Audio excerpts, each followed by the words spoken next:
A woman eats her dinner in a house that isn't hers, and within days her body begins to fail. The man who insisted she'd be safest under his roof is already counting what her death could buy. By the end, you'll understand how the Seddon household turned ordinary meals, paperwork, and polite routine into a machine for profit, and how investigators rebuilt a murder without needing a confession. Because if a death can be made to look like illness, then the killer doesn't need a weapon, just access, patience, and the right signature on the right document. Did Frederick Seddon poison Eliza Barrow for her money? Or was her death the tragic coincidence he simply exploited faster than anyone could stop him? On a quiet morning in North London, a woman lies dying in a boarding house bed. Her name is Eliza Mary Barrow. She is not old. She is not supposed to be dying. Her skin is sallow. Her mouth is dry. Her stomach has turned against her for days. In the next room, the landlord moves with purpose. He is calm. He is tidy. He is careful with money. His name is Frederick Henry Seddon. A doctor is called. Then another. They ask what she has eaten, what she has taken, what she has pecan, what she has been given. The answers are small. Soup, tea, milk, little comforts. But the sickness deepens, the vomiting returns, the weakness spreads. Then, very quickly, she is gone. And almost as quickly, something else begins. A question that will follow everyone in this house. Who benefits from Eliza Barrow's death? Eliza came to the house on the strength of trust. She had money, not fortunes, but enough to matter. She had a steady nature. She had worked. She had saved. She had lived quietly. When she took rooms with the Seddons, she entered a world ruled by small economies. A world where every shilling is noticed, where meals are measured, where favors are remembered. Frederick Seddon presents himself as respectable. A family man, a careful businessman, the sort of man who speaks with certainty, the sort of man who keeps his accounts. His wife, Margaret, runs the home side of the house. She feeds lodgers, she keeps order. She knows what happens in every room. Eliza becomes more than a tenant. She becomes a presence. She takes meals with them. She speaks with them. She starts to share her affairs. And somewhere in that sharing, money enters the air. Because Eliza does not just have savings. She has investments. She has policies. She has papers. And when a person with papers falls sick under your roof, what do you do first? Do you call a doctor? Or do you reach for the documents? The illness does not arrive like an accident. It arrives like a series. One day, Eliza complains. The next, she cannot keep food down. Then she is too weak to rise. Her face changes. Her eyes look wrong. Doctors consider the usual. Food poisoning, influenza, gastric trouble. They ask what she has eaten lately.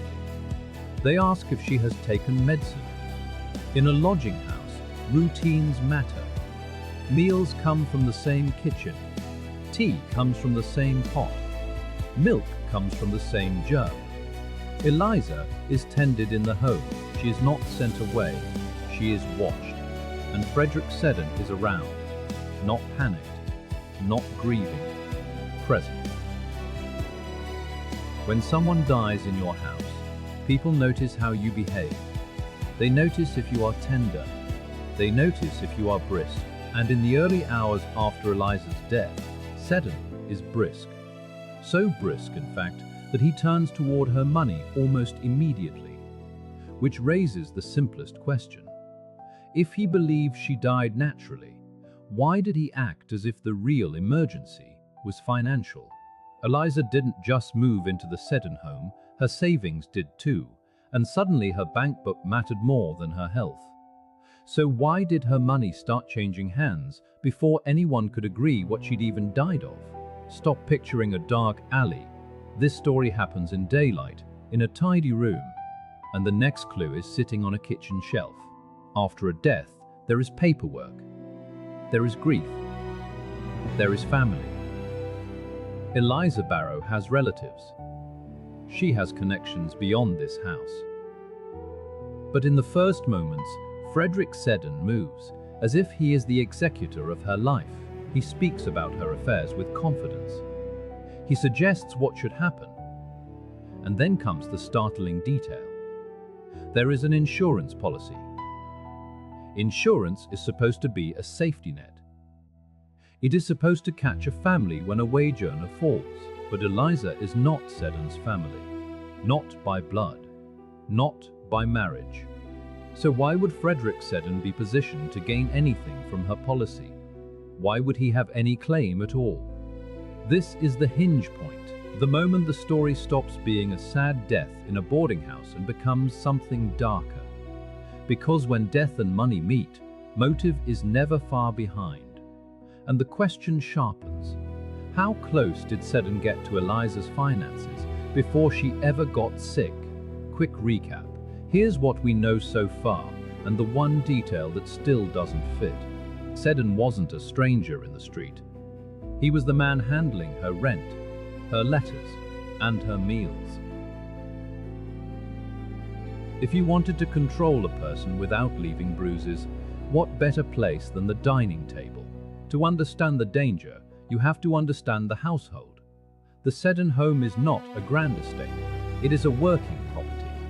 Rooms rented out. Meals served. Respectability sold by the week. Frederick runs it with the mind of a collector. He keeps track, he remembers debts. He speaks in numbers. Eliza, by contrast, is a lodger who has saved. She has resources. That alone can change how people look at her. In those days, many people did not trust banks. Some preferred to keep money close, in accounts, yes, but also in instruments and papers that could be handled. Eliza's relationship with the Seddons deepens. She relies on them. She confides. And Frederick listens. A listener can sound like a friend, but a listener can also be taking measurements.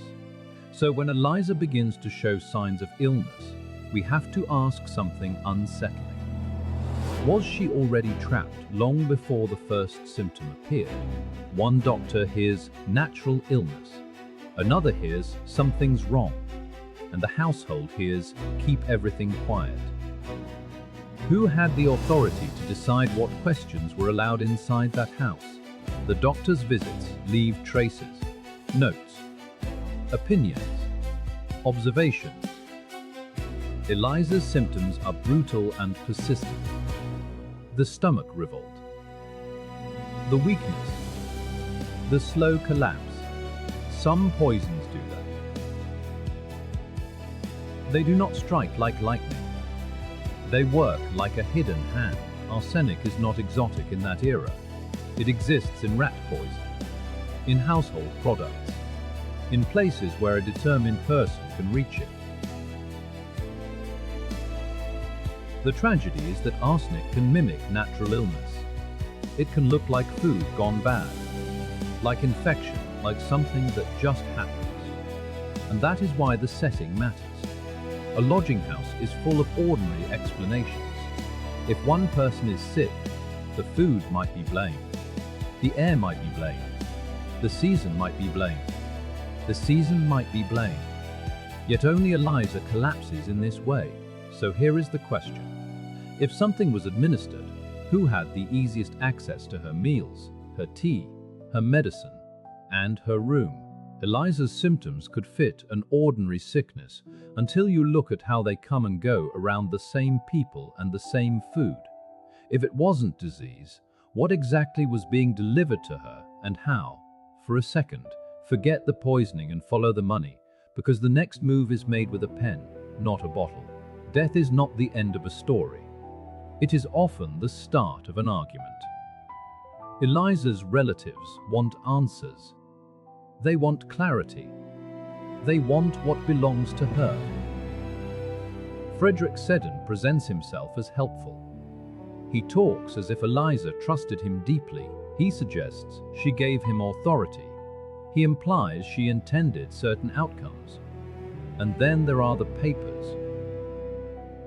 Documents can be witnesses, but they can also be manipulated. A signature can be real. A signature can be guided. A signature can be void. At this point, the focus shifts from the body to the desk drawer. Who held her policy? Who knew its terms? Who knew what to do the moment she died? Because if Seddon moved swiftly toward her insurance, he was either acting on legitimate instruction or acting on a plan.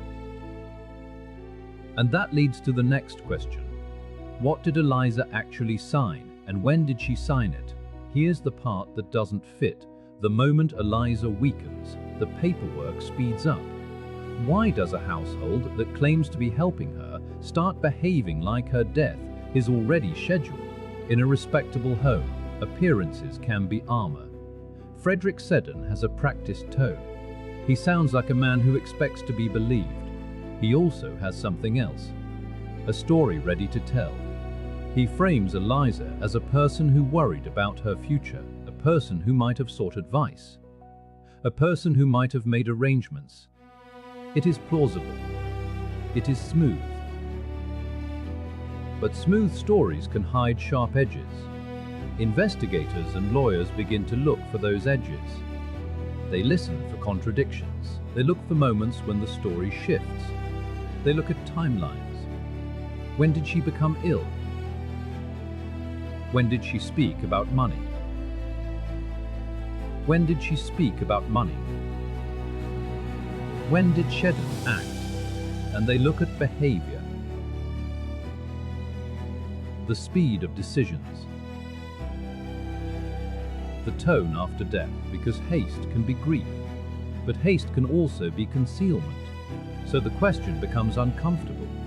Was Seddon trying to manage a tragedy or manage evidence? Quick recap. Here's what we know so far, and the one detail that still doesn't fit. Seddon presents himself as careful, rational, businesslike, and that's exactly the problem. What kind of murderer would choose ledgers and receipts as his alibi? Now flip it. Assume Seddon is innocent, and ask why his health still required Eliza to lose control of her own life. In cases like this, the small details are the loudest. Who fetched the food? Who made the tea? Who brought the medicine? Who sat with her when she was weakest? A dying person is dependent. That dependency creates opportunity. If Eliza asked for a drink, someone had to bring it. If she needed soothing powders, someone had to measure them. If she could not rise, someone had to adjust her pillow, hold the cup, coax her to swallow. The household becomes a stage where ordinary care might mask something else. And it is not only Frederick in this home. Margaret Seddon is there too. Her role matters. Was she a bystander? A helper?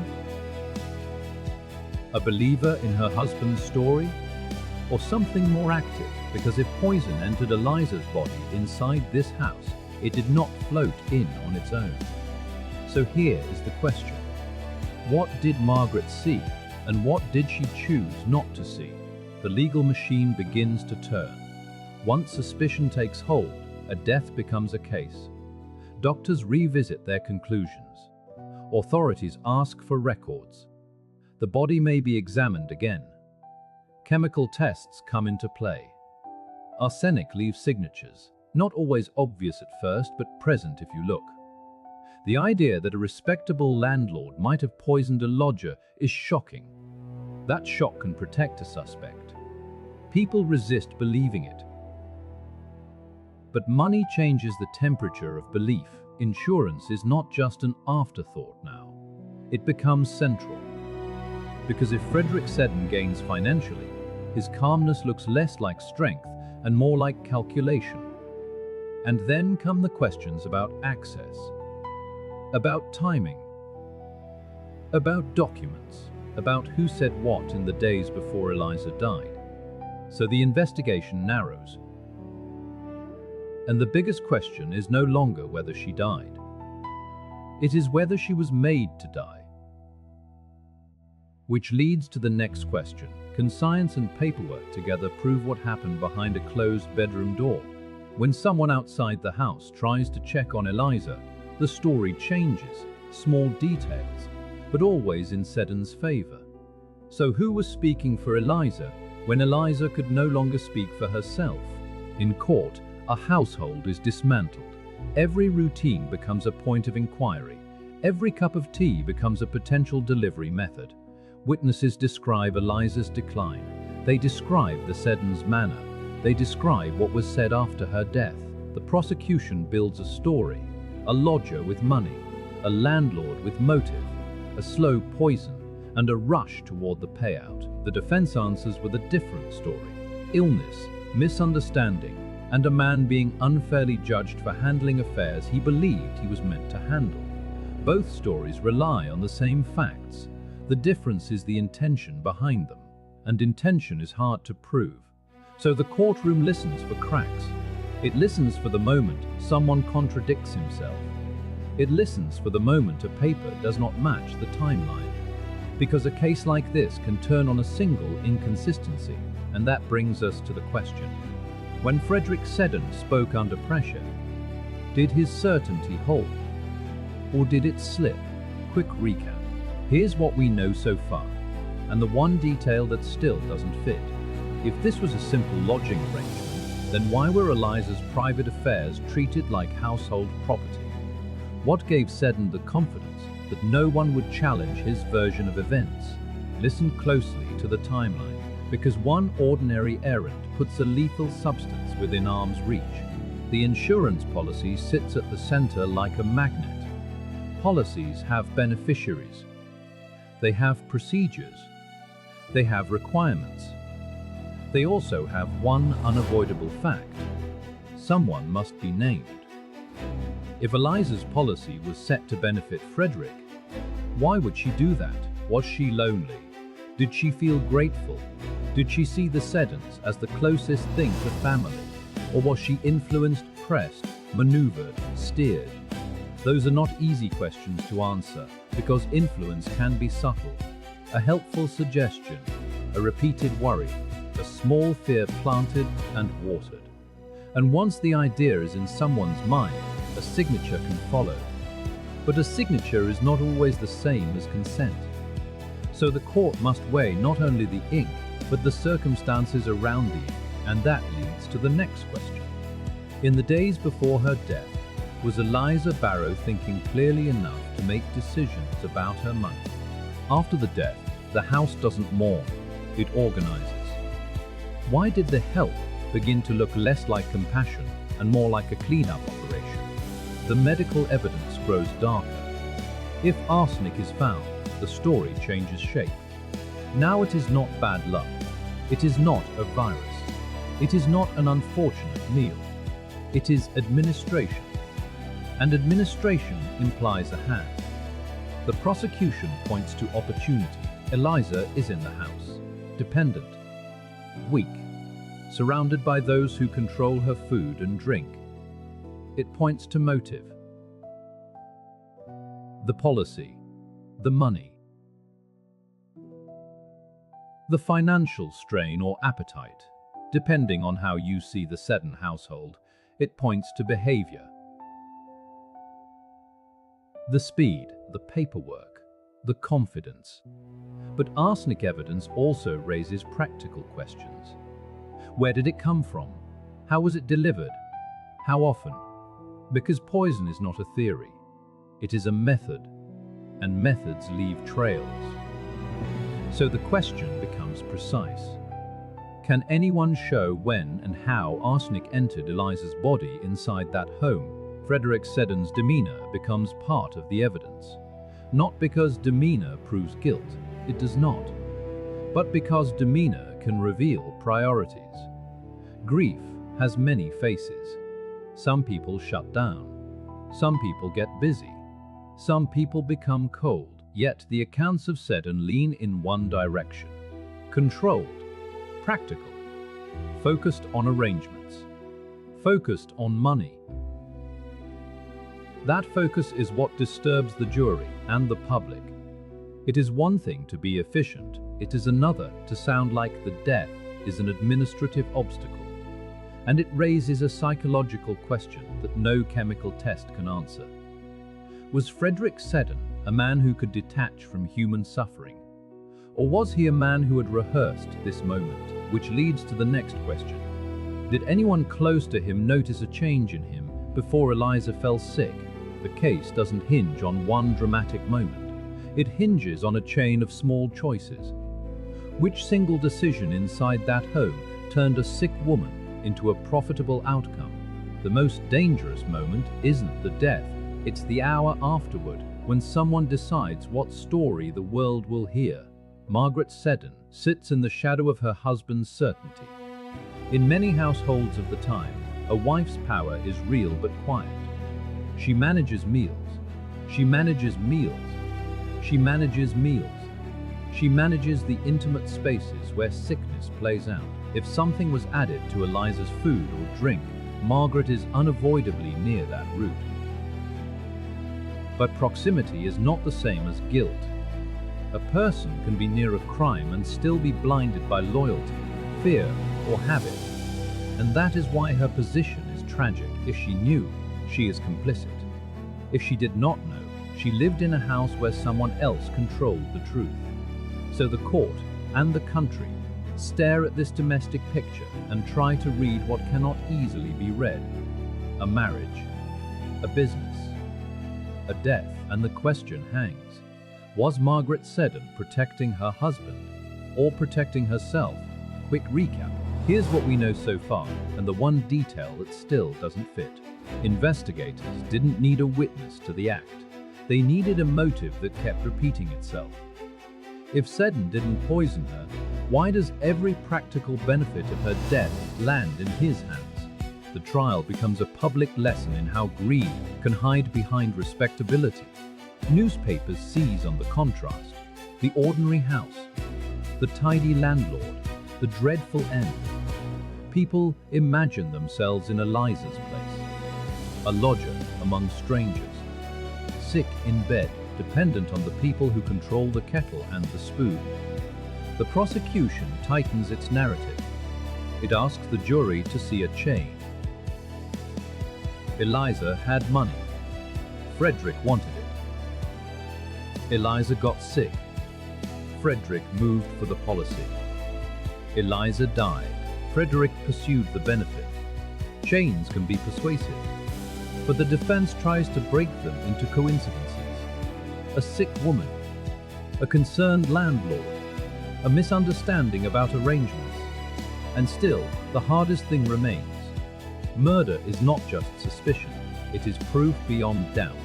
So the question becomes the one every jury must face. Is this a story that feels true, or is it a story that can be proven true? And then there's the question of arsenic. The kind of thing you can buy for innocent reasons and use for unforgivable ones. So where, exactly?